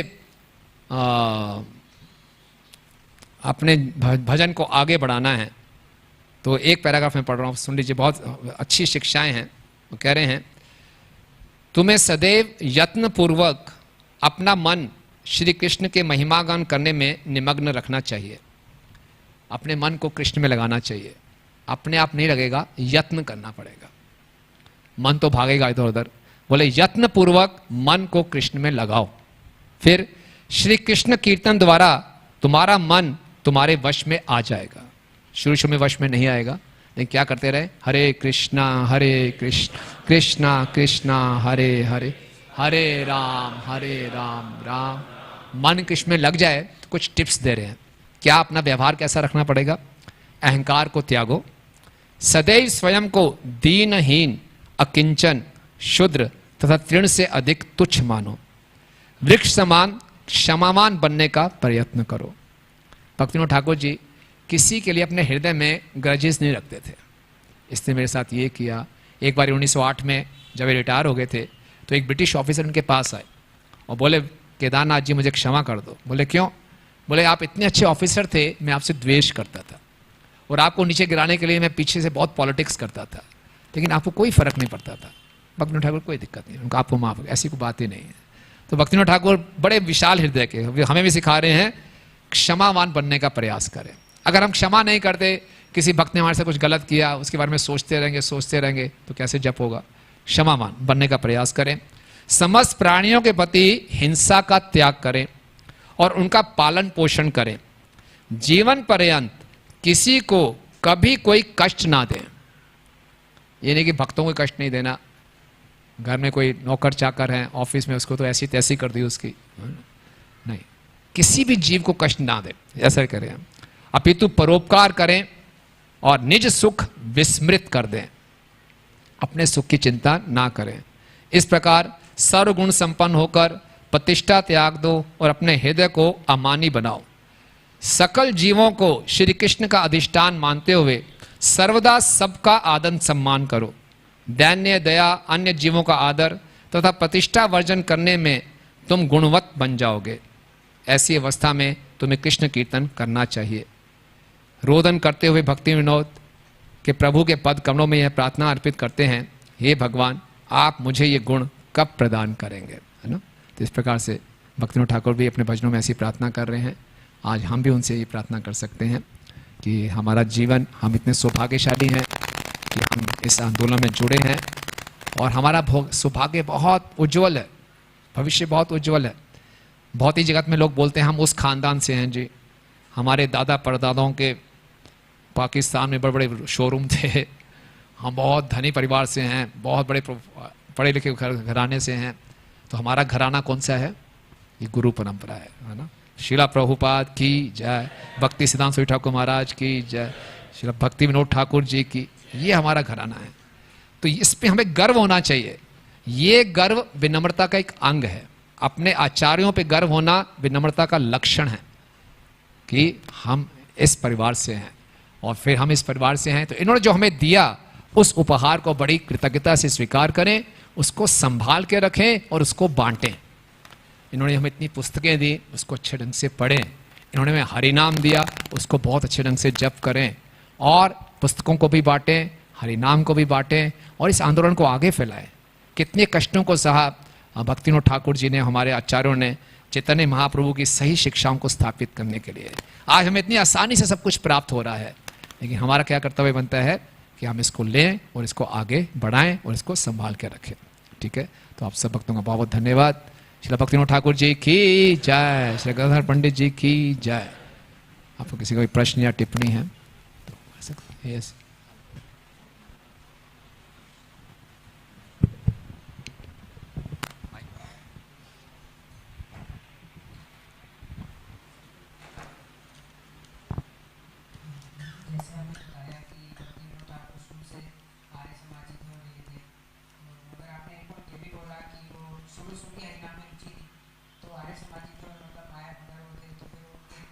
नहीं, आर्य समाजी नहीं थे, सब जगह गए थे सत्य की खोज में। उन्होंने उनका संग किया था, जानना चाहा था क्या उनकी फिलॉसफी है, जाया था। हरिनाम में तो रुचि थी ही बचपन से, लेकिन ब्रह्म समाज की फिलॉसफी को पढ़ा, आर्य समाज की फिलॉसफी को पढ़ा, कृष्ण ईसाई धर्म की फिलॉसफी को पढ़ा, कुरान को पढ़ा, सत्य की खोज में।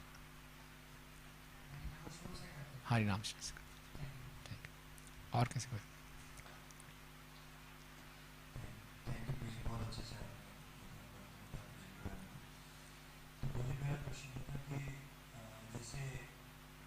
राज में भक्तिविनोद ठाकुर जी ने प्रचार किया, भक्ति सिद्धांत स्वामी ठाकुर जी ने भी उसी काल के अंदर प्रचार किया। और हम देखते हैं कि ब्रिटिशर्स के रूल की वजह से हमारी भारतीय सभ्यता को बहुत हानि भी पहुंची। लेकिन इन दोनों महान आचार्य के जीवन में ऐसा नहीं दिखाई देता कि ब्रिटिशर्स के खिलाफ इन्होंने कुछ भी मतलब लड़ाई लड़ी। लड़ाई इन द सेंस की इवन इन देयर लिटरेचर्स मतलब ऐसा नहीं दिखाई देता। महाभारत बाकी सारे जगहों पे दिखाई देता है कि आप संप्रदाय के प्रति लड़ाई की, लेकिन ब्रिटिशर्स की फिलॉसफी उन्होंने जो किया उसके प्रति नहीं देखा। लेकिन हम देखते हैं कि आजकल करंट ऐसे कई लीडर्स हैं, इवन इस्कॉन में भी जिनके कहते हैं कि कन्वर्जन होती है तो उनके प्रति हमें कुछ करना चाहिए। तो क्या प्रचार हमें बस सिर्फ अपने वैष्णव फिलॉसफी है उसी का हमें प्रचार करने में हमारा बल होना चाहिए, या फिर क्योंकि उस समय तो ये बहुत ज़्यादा था लेकिन आचार्य के जीवन से या thank you, very good question. Bhaktivinod Thakur जब डिस्ट्रिक्ट मजिस्ट्रेट थे तो उनके पास 2 केस आए, समय कम था मैं बता नहीं पाया। तो एक केस ये था कि एक सन्यासी ने ज़बरदस्ती मंदिर बना लिया एक जगह पे, है ना, तो उसके अगेंस्ट केस चल रहा था कि ज़बरदस्ती ज़मीन हड़प ली, मंदिर बना दिया। दूसरा केस आया कि एक ब्राह्मण अपनी गाय बाहर छोड़ के गया था, एक मुसलमान ने गाय काट दी उसकी। दोनों केस आए तो बड़ा दुख हुआ कि दोनों ही अपने धर्म का गलत उपयोग कर रहे हैं, है ना। उन्होंने इसका सोल्यूशन क्या है कि ना तो वो इस्लाम को अच्छे ढंग से जानता है, ना ये सनातन धर्म को अच्छे ढंग से जानता है। तो उन्होंने बोला कमी ये है कि लोग अपने पुस्तकों को पढ़ नहीं रहे सही ढंग से, और इसको सही ढंग से उनका अपने जीवन में उतारने का प्रयास नहीं कर रहे। तो हमारे किसी भी आचार्य ने इस प्रकार की सांप्रदायिकता के ऊपर ऐसे कोई लड़ाई झगड़ा नहीं किया, है ना। शायद कल परसों ही बात हो रही थी प्रेमानंद बाबू से, वो एक अच्छी बात बता रहे थे कि जो प्रचारक है वो टाइड के अगेंस्ट नहीं जाता, ही राइड्स ऑन द टाइड। तो कुछ भक्तों का ये भी कहना है कि जो पूरे संसार में ब्रिटिशर्स की अंपायर सेट हुई, ये भी चैतन्य महाप्रभु की इच्छा थी कि पूरे संसार में कॉमन लैंग्वेज स्थापित हो जाए, इंग्लिश। उस समय था कि sun never sets in British empire, है ना, लेकिन वो तो सेट हो गया, चले गए। लेकिन उसके बाद कहाँ हुआ, प्रभुपाद जी ने इंग्लिश भाषा में सब जगह पूरे विश्व में प्रचार कर दिया। अब क्या है, sun never sets in ISKCON empire. कहीं भी चले जाओगे ए बे यश गिशुक त्रिभुवन, है ना। तो भगवान ने चुना अंग्रेजी भाषा को, एक कॉमन लैंग्वेज। और अंग्रेजी को क्यों चुना है, मलिच्छों की भाषा, पतितों का उद्धार तभी होगा, महाप्रभु पतित पावन है। तो ये भगवान की योजना है। तो हमें देखना है कितना रेजिस्ट करना है ना। अगर वो हमारे धर्म के प्रचार को रोक रहा है तो हम रेजिस्ट कर सकते हैं, अन्यथा ये हमारा एजेंडा नहीं है, ये हमारा मोटो नहीं है। असली परिवर्तन कैसे आएगा, असली धर्म क्या है कि लोग भगवान से प्रेम करना सीखें, चाहे वो क्रिश्चियनिटी में है या इस्लाम में है या तथाकथित हिंदू या सनातन धर्म है। असली तो सनातन धर्म ही सबका है, जीवन स्वरूप है कृष्ण नित्यदास। तो असली धर्म तो ये है, इसका प्रचार करके ही इस समस्या को जड़ से खत्म किया जा सकता है।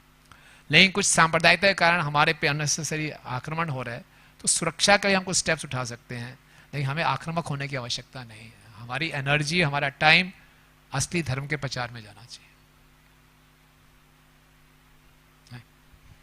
इसलिए किसी हम प्रभुपाद जी ने भी कभी इसका विरोध नहीं किया।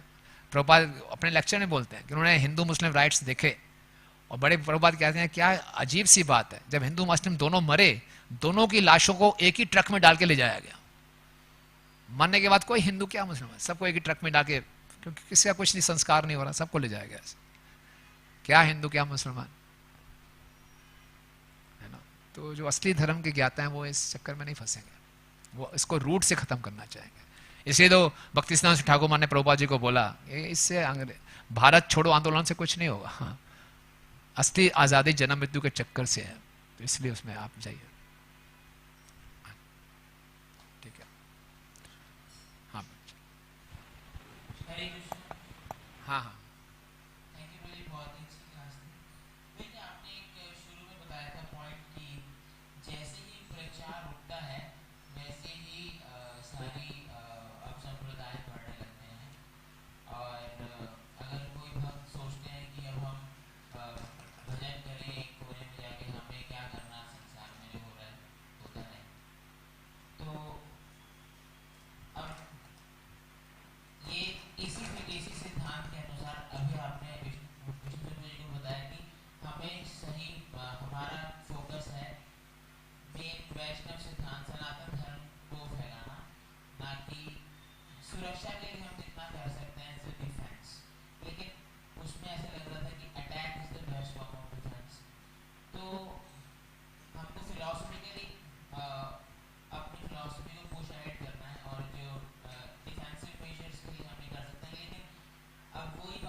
Attack is the best way of defense. So we are in war with Maya. माया से झगड़ा करना है, ना कि एक कौम दूसरे कौम से झगड़ के। ये माया की चाल है कि दोनों इसी में उलझे रहो और दोनों जन्म के चक्कर में पड़े रहो। हमने तो माया से युद्ध करना है, जन्म मृत्यु के चक्कर से attack. That is the best way of defence is प्रचार, ठीक है ना। उसमें हमारे प्रचार में कोई बाधा डाल रहा है तो उसमें हम डिफेंड करेंगे, तो हम प्रचार करेंगे। तो हमारा एजेंडा ये नहीं है कि इसको उसको ख़त्म करना है, इसको ख़त्म करना है, अपनी संख्या बढ़ानी है, नहीं, ये नहीं। हमारा तो धर्म के प्रचार को बढ़ाना है। प्रभुपाद वहाँ गए, बोले मैं कन्वर्जन के लिए नहीं आया, बी ए ट्रू क्रिश्चियन, बी ए ट्रू मुस्लिम। तो ये हमारा असली सिद्धांत है, इसी को हमें फॉलो करना है। अब वो कोई गलत ढंग से अपने धर्म को नहीं समझ रहा हो और उल्टे सीधे अपवाद कर रहा है, सो कृष्णा तो supreme controller, Krishna will take. हमें अपना जो करना है डिफेंस जरूर करें, ग्राउंड लेवल पे जो डिफेंस करना है, साथ में अपना जो सही प्रचार है उसको आगे बढ़ाते रहें। Hare Krishna ji, thank you for such a nice lecture. तो ये क्वेश्चन ये है कि जैसे आपने बताया कि हम भगवान से प्रार्थना करते हैं तो भगवान अट्रैक्ट होते हैं, हम स्किल पे डिपेंड नहीं होना, ये आएंगी ये सब चीज़ें। पर हम देखते हैं कि हम भगवान पे जनरली प्रेयर करते हैं, तभी most of time comfort zone में तो प्रेयर होती ही नहीं है, और जैसे ही भगवान थोड़ा रिलैक्स कर देते हैं लाइफ को तो हम प्रेयर वगैरह तो मतलब वो जो कार्पण्य भाव तो कभी आता ही नहीं है। वो जब हम बिल्कुल जब डूब जाते हैं फिर वो प्रेयर आती है, फिर भगवान सुनते हैं। भाई साइकिल चलता रहता है, आदमी पहले फिर कंफर्ट जोन में आराम से खाता पीता है, प्रसाद लेता है, चलता रहता है, ऐसे बहुत समय वेस्ट हो जाता है। तो आपने बोला प्राइड के जैसे होता है, क्योंकि हमें लगता है हम तो बहुत बढ़िया हो गए हैं और बहुत अच्छा चल रहा है सब, तो फिर हम प्रार्थना करते हैं, भगवान सुन नहीं रहे होते उस समय। तो वो जी उसको कैसे उसको खारपड़ने को लाएं जो हर समय रहेगा, टाइम वेस्ट होता रहता है, हम भी कहीं ना कहीं अपने कुछ समझ रहे होते हैं और फिर प्रार्थना अजीब सी हो रही होती है, भगवान तो देख नहीं रहे होते। तो कैसे वो जी कारपण्य भाव के साथ निरंतर रहें जिससे सच में हमारा समय अव्यर्थ कालत्वम ना हो। नहीं तो भजन हो रहा होता है पर वो हो नहीं रहा होता almost. We and pride and lord is not saying. Doctor साहब हैं हमारे, बहुत विनम्र हैं, तो प्रैक्टिस करते हैं बाबू जी, ये आचार्यों के जीवन से प्रेरणा मिलती है। तो ये जो हम सबका स्वभाव रहता ही है, थोड़ा सा ठीक हो जाता है अहंकार बढ़ जाता है, अहंकार बढ़ता है प्रार्थनाएं रुक जाती हैं, कृपा को भूल जाते हैं। तो हमेशा कृपा पर निर्भर रहें। तो जितना शास्त्रों को पढ़ेंगे, चर्चा करेंगे, समझेंगे, ये एटीट्यूड हमारा रिफाइन होता रहेगा, है ना, हो गया। ठीक है, आप सबका बहुत बहुत धन्यवाद। भक्तिविनोद ठाकुर जी की जय, गहर पंडित जी की जय, शिला प्रभुपाद की, निताई गौर प्रेमानंदे जय।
हरे कृष्णा।